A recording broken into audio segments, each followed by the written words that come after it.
আমার স্বামী বিদেশ যাওয়ার জন্য কিছু টাকা ধার জন্য আমার ছোট দেবরের বাসায় গেলাম। আমার স্বামী আমাকে রেখে বাসায় ফিরে গেল। রাতে খাওয়া দাওয়া সেরে আমার দেবরকে টাকার কথা বললাম। আমার দেবর বলল, টাকা দিতে পারি, তবে একটা শর্ত আছে। বন্ধুরা, আমার স্বামী বিদেশ যাবার চেষ্টা করছে। ইদানিং মিস্ত্রি কাজ করে সংসারের ভরণ পোষণ চলে না। প্রতি মাসে কিছু পরিমাণ টাকা খরচ হয়ে যায়। বিগত 3 বছরে প্রায় 40,000 টাকা খরচ হয়ে গেছে। দিন দিন টাকার পরিমাণ বেড়েই চলেছে। চোখে মুখে সর্ষে ফুল দেখতে পেলাম। গ্রামের একজন প্রবাসী ভিসা দেওয়ার অফার দেয়। আমার স্বামী বিদেশ যাওয়ার ইচ্ছে জাগল। ভিসা বাবদ 3,20,000 টাকা মতো লাগবে, কিন্তু হাতে টাকাগুলি বলতে মোটেও নেই। উপায়ন্ত না দেখে আমার ভাসুর অমিতের মাধ্যমে ব্যাংক হতে বিভিন্ন মানুষের নামে 50,000 টাকা ম্যানেজ করা হলো। বাকি টাকার কোনো ব্যবস্থা কিভাবে করি, পথ পাচ্ছিলাম না। একদিন আমরা বসে আলোচনা করলাম যে শহরে আমার স্বামীর 2 জন মামাত ভাই থাকে, তাদের বাসায় গেলে কোনো সাহায্য পাওয়া যায় কিনা দেখা যেতে পারে। যেই ভাবা সেই কাজ। আমরা দিনক্ষণ ঠিক করে প্রথমে আমার দেবরের বাসায় গিয়ে উঠলাম। দেবর অবিবাহিত, সরকারি ভালো চাকরি করে ভালো মাইনে পায়। তাছাড়া ভালো আউট ইনকাম তার, সেজন্য কোনো অভাব নেই বললে চলে। সামনে বিয়ে করার প্ল্যান আছে বিধায় বিরাট আকারের একটি বাসা নিয়ে থাকে। আমরা বিকেলে দেবের বাসায় গিয়ে পৌঁছালাম। আমাদেরকে দেখে সে আশ্চর্য হয়ে গেল। সে বলল, আপনারা কোথায় হতে এলেন, কিভাবে এলেন, কি উদ্দেশ্যে এলেন? একসাথে অনেক প্রশ্ন করে আমাদেরকে বাসায় অভ্যর্থনা জানান। আমরা বাসায় ঢুকলাম, হাত মুখ ধুয়ে ফ্রেশ হলাম। দেবর বাড়ির সবার কথা জানতে চাইল, তাদের ও আমাদের বাড়ির সবার কথা তাকে জানালাম। আমরা যাওয়ার কিছুক্ষণের মধ্যে কাজের বুয়ার সাথে আমাদের সকলের জন্য রাতের খাবার তৈরির তাকে আদেশ দিয়ে দিল। আমাদের উদ্দেশ্যের কথা এখনই বললাম না, রাতে খাওয়া দাওয়া সেরে বলবো, প্ল্যান আছে। সন্ধ্যের সামান্য পরে আমার স্বামী বলল, আমি একটু আমার আরেক ভাইয়ের বাসা থেকে ঘুরে আসি, তারপর রাতে একসাথে খাওয়া দাওয়া করে কথা বলবো। দেবর বলল, রাতে ঠিক চলে আসবেন তো ভাইয়া? আমার স্বামী বলল, হ্যাঁ। তাহলে জানা শোনেন, যদি রাতে আপনি না আসেন আমি কিন্তু ভাবিকে আস্ত রাখবো না বলে দিলাম। এই বলাতে আমরা 3 জনেই অট্টহাসিতে ভেঙে পড়লাম। আমার স্বামী চলে গেল। আমি আমার শিশু বাচ্চাকে খাওয়ালাম এবং তাকে ঘুম পাড়িয়ে দিলাম। আমরা দেবর ভাবি সোফায় বসে টিভি দেখছিলাম আর রাজ্যের নানা কথাতেই মশগুল হয়ে গেলাম। কথার ফাঁকে আমাদের উদ্দেশ্যের কথা বললাম। তোমার ভাই বিদেশ যেতে চায়, কিন্তু টাকার খুব অভাব। মোটামুটি টাকা জোগাড় করেছি, আরো 1 লাখ টাকা দরকার, তুমি দিতে পারবে ভাই? আমি কথাটা উপস্থাপন করলাম। দেবর বলল, এত টাকা আমি একসাথে এখনো দেখিনি বলে দুষ্টুমির ছলে সোফায় কাত হয়ে পড়ে গেল। অভিনয় করার দরকার নাই বলে আমি তাকে টেনে তুললাম। এরপর আমরা রাতের খাবার খেয়ে নিলাম। আমার স্বামী সেদিন রাতে বাসায় আসলো না। তার জন্য অপেক্ষা করে রাতে আমরা শুয়ে রইলাম। নতুন জায়গা, তেমন ভালো ঘুম হলো না। সকালে স্বাভাবিকভাবে নাস্তা সেরে নিলাম। আমার স্বামী আসলো, তাকে নাস্তা দিলাম। আমরা চলে যাবার প্ল্যান করলাম। তার আগে আবার একবার দেবকে টাকার কথা বললাম। দেবর বলল, টাকা জোগাড় করতে আমার সপ্তাহানেক সময় লাগবে। কখন লাগবে তোমাদের টাকা? আমি বললাম, আগামী 10 দিনের মধ্যে হলে আমাদের চলবে। আমার স্বামীর দিকে লক্ষ্য করে বলল, তাহলে আগামী সোমবার তুমি আবার এসো, আমি কিছু টাকা দিতে পারবো। বাকি টাকা তুমি অন্য কোথাও সংগ্রহ করতে পারো কিনা দেখ। আমার স্বামী কি যেন চিন্তা করলই। তারপর বলল, তাহলে আমি তোর ভাবিকে রেখে যাই। তুই যত তাড়াতাড়ি পারিস টাকা জোগাড় হলে তোর ভাবিকে পাঠিয়ে দিস, কেমন? আমি আপত্তি করলাম। আমার স্বামী আড়ালে নিয়ে আমাকে বলল, যদি আমরা কেউ সামনে না থাকি তাহলে সে যদি টাকার কথা ভুলে যাবে। আর তুমি এখানে থাকলে এমন কিছু ঘটবে না। তুমি এখানে থাকো, টাকা যে কোনো উপায়ে আমাদের পেতে হবে। আমি বাড়ি গিয়ে বাকি টাকা জোগাড় করতে হবে। আর তুমি বুঝিয়ে সুঝিয়ে বেশি টাকা নিতে পারবে কি না দেখবে। আমি রয়ে গেলাম। আমার স্বামী চলে গেল। আমার স্বামীকে গাড়িতে তুলে দিয়ে 1 ঘন্টার মধ্যে দেবর ফিরে আসলেও দিনে কোনো প্রকার দুষ্টুমি করেনি। রাত হলো, সে রাতের কথা। কিছুক্ষণ পর বলছি, রাত প্রায় 9টা বাজলো। আমরা রাতের খাওয়া দাওয়া সেরে নিলাম। এবার ঘুমানোর পালা। আমি আমার শিশু সন্তানকে পাত্রে দুধ খাওয়ায় ঘুম পাড়িয়ে নিলাম। আমি বিছানায় গিয়ে শুনলাম দেবর টিভি অন করে সোফায় আরাম করে বসল। বসে আমায় ডাকলো, ভাবি সোফায় আসো। আমি কোনো জবাব না দিয়ে বিছানায় শুয়ে রইলাম। একবার আমাকে ডেকে সাড়া না পাওয়ায় সোফা হতে উঠে আসলো এবং আমাকে ভাবি বলে ডাকতে লাগলো। আমি সাড়া না দিয়ে পারলাম না। বললাম, অনেক রাত হয়েছে, ঘুমিয়ে পড়ো। এরপর সে বিছানায় গিয়ে শুয়ে পড়ল। কতক্ষণ ঘুমালাম জানি না, আমার ঘুম ভেঙে গেল। আমার ঘুম ভাঙলে আমি তাকে বুঝতে দিলাম না। বুঝতে পারলাম ঘুমের মধ্যে কি ঘটনা ঘটে গেছে। ভাবলাম আর থাকবো না, চলে যাব। তাই সকালে নাস্তা খেয়ে রেডি হলাম। তখনই মনে হলো এভাবে চলে গেলে স্বামীর টাকা জোগাড় হবে কিভাবে। নানান কথা ভাবতে ভাবতে সকাল 9টায় আমাকে একটা মোবাইল ফোন দিয়ে দেবর বলল অফিস হতে আমি যোগাযোগ করতে পারি। তাই এটা দিলাম। এই বলে সে অফিসে চলে গেল। আমি একা তার পথ চেয়ে বসে রইলাম।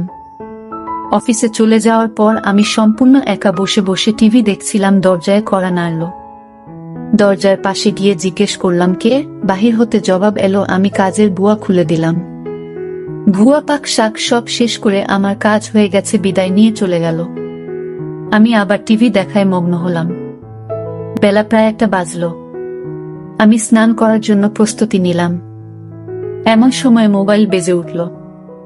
দৌড়ে গিয়ে রিসিভ করলাম। ওপার হতে আমার দেবর বলতে লাগলো, ভাবি আমি একজন লোকের হাতে 10,000 টাকা পাঠাচ্ছি। লোকটা আমার খুব আপন, একটু ভালো করে মেহমানদারি করবেন। চা নাস্তা যা চায় তা দেবেন, কোনো কার্পণ্য করবেন না, বুঝলেন? টাকাগুলো আপনার জন্য। আমি ঠিক আছে বলে ফোন রেখে দিলাম। আমি আবার টিভি দেখার জন্য সোফায় বসলাম। টিভিতে একটা ইংলিশ সিনেমা চলছে। এমন সময় দরজায় কড়া নাড়ার শব্দ হলো। দরজা খুলে দিলাম। এ কি দেখছি! সম্পূর্ণ এক নিগ্রো মানুষ, প্রায় 6 ফুট লম্বা, হাতের আঙুলগুলো যেন আমাদের বাঙালিদের হাতের বাহুর মতো, যেমন লম্বা তেমনি মোটা। লোকটি বাংলায় বলল, আসতে পারি ভাবি? আমি হেসে বললাম, হ্যাঁ আসুন। লোকটি সরাসরি সোফায় গিয়ে বসলো। তাড়াতাড়ি চা নাস্তা তৈরি করে তাকে পরিবেশন করলাম। সে 10,000 টাকা আমার হাতে গুজে দিল। আমার খাতিরদারি তার নাকি বেশ ভালো লেগেছে। বিদায়ের সময় আমার কান্না এসে গেল। সে আমাকে বলল, কেঁদো না, যদি সম্ভব হয় আমি আবার একবার আসবে। তার চলে যাওয়ার পথে এক দৃষ্টিতে তাকিয়ে রইলাম। ভাবলাম সে যদি আমাকে সাথে নিয়ে নিত। বিকাল বেলায় আমার দেবর অফিস হতে ফিরে এসে লোকটির কথা জানতে চাইল, টাকা দিয়েছে কিনা। বললাম হ্যাঁ দিয়েছে। আমার দেবর আশ্চর্য হয়ে আবার জানতে চাইল, তাহলে দিয়েছে? আমি বললাম হ্যাঁ দিয়েছে। তো এতে আশ্চর্য হওয়ার কি আছে? আমার দেবর হেসে উঠে বলল, এমনি দেওয়ার কথা ছিল না। আমি কোনো কথা না বলে চুপ হয়ে রইলাম। আমার নীরবতা এসে যা বোঝার বুঝে গেল। আমাকে বলল, ভাবি দুনিয়াটা বড়ই কঠিন। কেউ কাউকে এমনি টাকা দিতে চায় না, সবাই বিনিময়ে চায়। সে আমাকে ধারে টাকা দিয়েছে, যথাসময়ে এগুলো ফেরত দিতে হবে।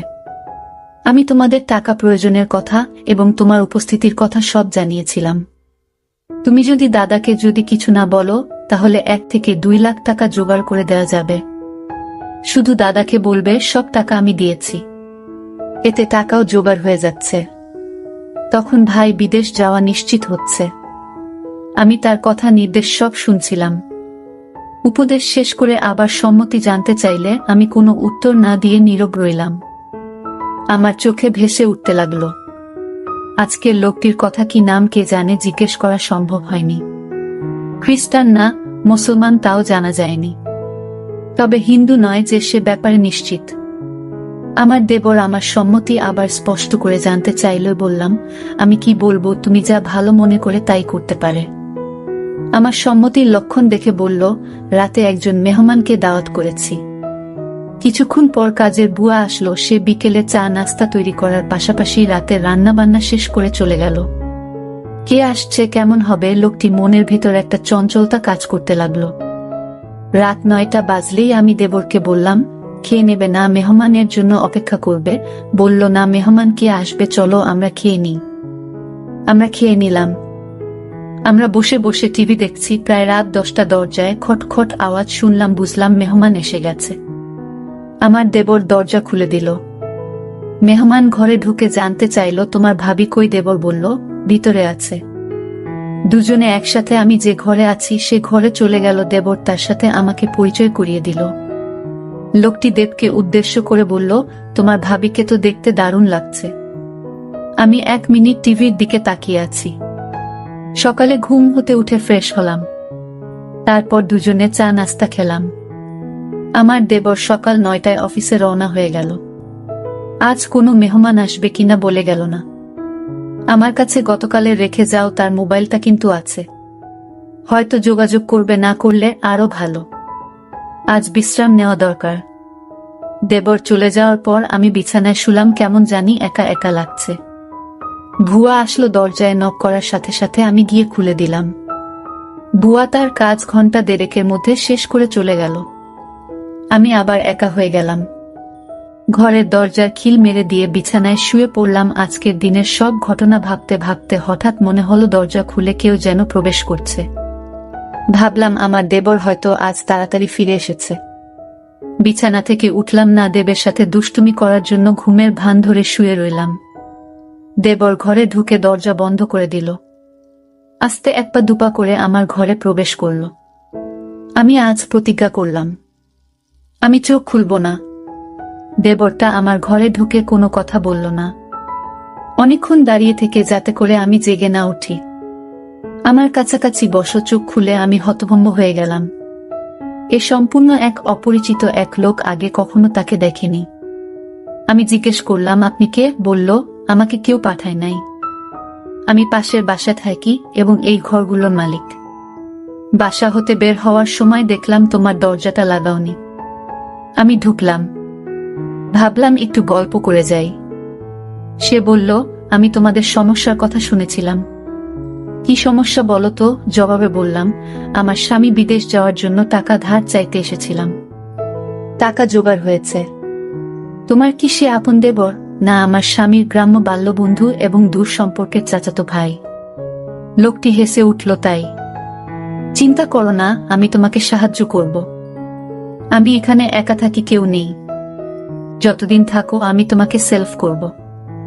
আমি এখনই টাকা দিচ্ছি। এই বলে বাসায় গিয়ে টাকা নিয়ে ফিরে আসলো। টাকা দিয়ে বলল, কাউকে বলবে না। মেঘ না চাইতে জল পেলাম। লোকটা বলল, দুপুর বেলায় আমাদের বাসায় এসো, তোমার সাথে গুরুত্বপূর্ণ কথা আছে। দুপুর হতে আরো 3 ঘন্টা বাকি আছে। অপেক্ষা করতে করতে যখন 2টা বাজলো, আমি আস্তে আস্তে 1 পা 2 পা করে বাড়ির মালিকের ঘরের দরজায় গেলাম। দরজায় চোখ রাখলাম, কিছু দেখলাম না। দরজায় আস্তে করে টোকা দিলাম, কারো জবাব পেলাম না। দরজায় হাত দিতেই দরজা খুলে গেল। ভিতরে ঢুকে দেখলাম সে তার রুমে শুয়ে আছে। আমি তার পাশে গিয়ে দাঁড়ালাম। আমায় দেখে খুশিতে হেসে বলল, তুমি এসেছ। লোকটা বলল, তুমি দেখতে আমার বড় মেয়ের মতো। সে দেশের বাইরে থাকে। কয়েক বছর হলো সে বাসায় আসে না। নিজেকে একা একা লাগে। লোকটা বলল, তোমার এখানে আর থাকার দরকার নাই। তোমার যত টাকা লাগে সব আমি দিচ্ছি। দুনিয়াতে এখনো অনেক ভালো মানুষ আছে যারা কোনো বিনিময় চায় না। অনেক দিনের জমানো কথাগুলো তার সাথে শেয়ার করে প্রায় ঘন্টা 2 পর আমি আমার দেবর ঘরে ফিরে এলাম। এভাবে আমার টাকা জোগাড় হয়ে গেলে দেবরকে বললাম, আমি চলে যেতে চাই। দেবর না বলল না। তারপরের দিন সকালে আমায় বাসে তুলে দিলে আমি বাড়ি চলে এলাম। কয়েকদিন পর আমার স্বামী বিদেশ চলে গেল। বন্ধুরা, আজকে বিদায় নিচ্ছি। গল্প ভালো লাগলে একটা লাইক দিয়ে বন্ধুদের সাথে শেয়ার করে দাও। আর এই চ্যানেলটি নতুন দর্শক হয়ে থাকলে চ্যানেলটি সাবস্ক্রাইব করে নিতে ভুলবে না নতুন নতুন গল্প পেতে। দেখা হবে আগামীকালের নতুন ভিডিওতে।